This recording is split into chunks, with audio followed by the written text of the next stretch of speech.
Welcome back to What Is. Today we're diving headfirst into the biggest, the most mind-bending, the most what even is that question of them all. A question that has puzzled philosophers, scientists, and probably even a few particularly insightful squirrels for millennia. We're asking, what is consciousness? Right now you're experiencing it. You're hearing my voice, processing these words, perhaps feeling the chair beneath you, or the warmth of your device. You are aware. You have an inner world. But what exactly is that inner world? Where does it come from? And why do we even have one in the first place?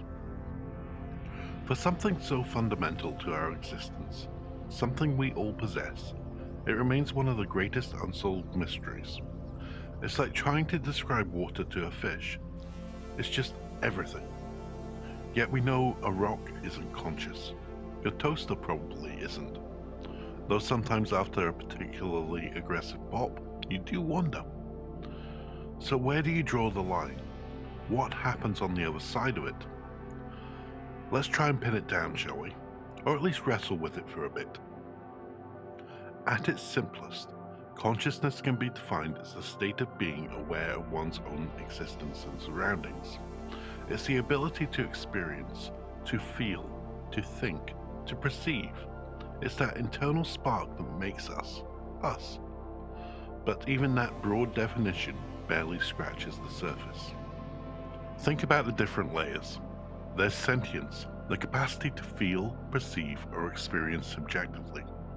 Then there's self-awareness, the recognition of oneself as a distinct individual. And then there are the qualia, the individual instances of subjective conscious experience. The redness of red, the taste of chocolate, the specific ache of a stubbed toe. These aren't just objective facts, they are felt experiences. How does a bundle of neurons create the feeling of red? Not just processing the wavelength, but the subjective, vibrant, unmistakable red.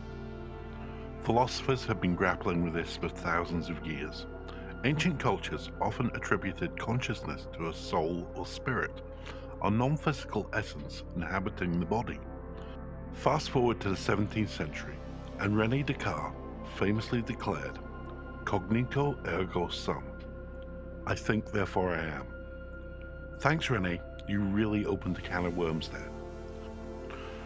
Descartes proposed mind-body dualism, suggesting the mind and the body are distinct entities, interacting in some mysterious way, perhaps in the pineal gland. A neat theory, but it leaves us with the problem of how a non-physical mind interacts with a physical brain. It's like saying your ghost is piloting a meat suit. Today, the dominant scientific view is physicalism or materialism.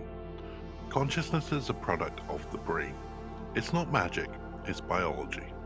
Somewhere in the intricate dance of neurons, neurotransmitters, and electrical impulses, consciousness emerges. But how and why? This brings us to what philosopher David Chalmers famously called the hard problem of consciousness. He distinguishes it from the easy problems. The easy problems are things like how the brain processes sensory information, how it integrates information, how it focuses attention, and how it recalls memories. These are complex for sure, but they're problems that neuroscience, given enough time and research, can conceivably solve. We're getting pretty good at mapping the brain activity and understanding neural network. But the hard problem, that's asking why any of that processing feels like anything. Why does it give rise to subjective experience? Why isn't a brain just a highly sophisticated information processor, crunching numbers without any internal light on? Why aren't we just philosophical zombies, outwardly indistinguishable from conscious beings, but lacking any internal world? Scientists, bless their logical hearts, are pretty good at the easy problems. The hard one just sits there, winking and occasionally tripping them up. So, if consciousness is the brain, where exactly is it? Neuroscientists have been frantically searching for the consciousness center, but it turns out there isn't one. Not a single switch you can flip, or a single region you can point to and say, aha, there it is. Instead, consciousness appears to be an emergent property. It arises from the complex interactions of many different brain areas, a symphony rather than a solo performance. Researchers look for what they call neural correlates of consciousness, or NCCs. These are the specific brain activities that consistently correspond with conscious experiences.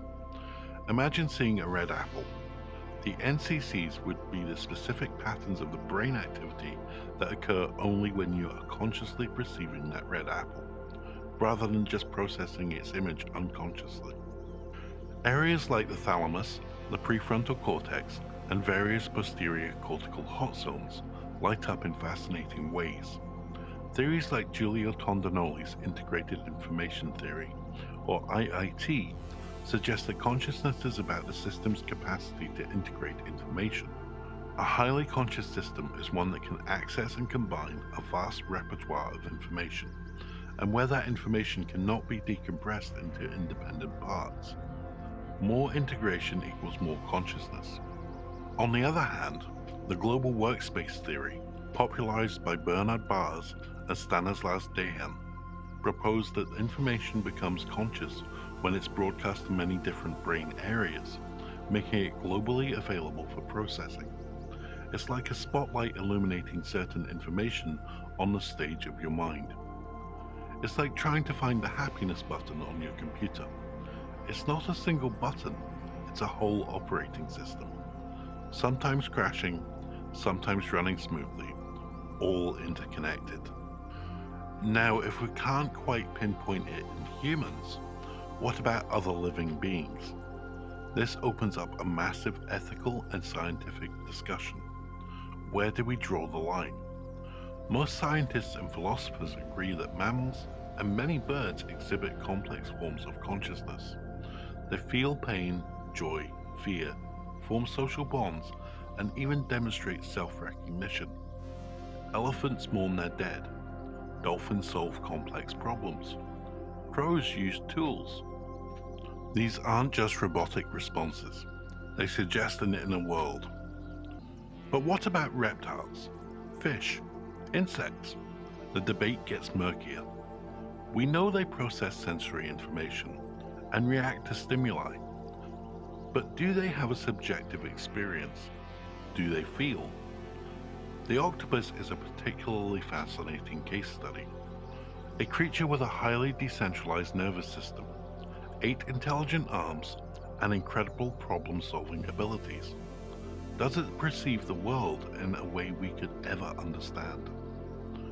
And then, just for fun, let's go even further.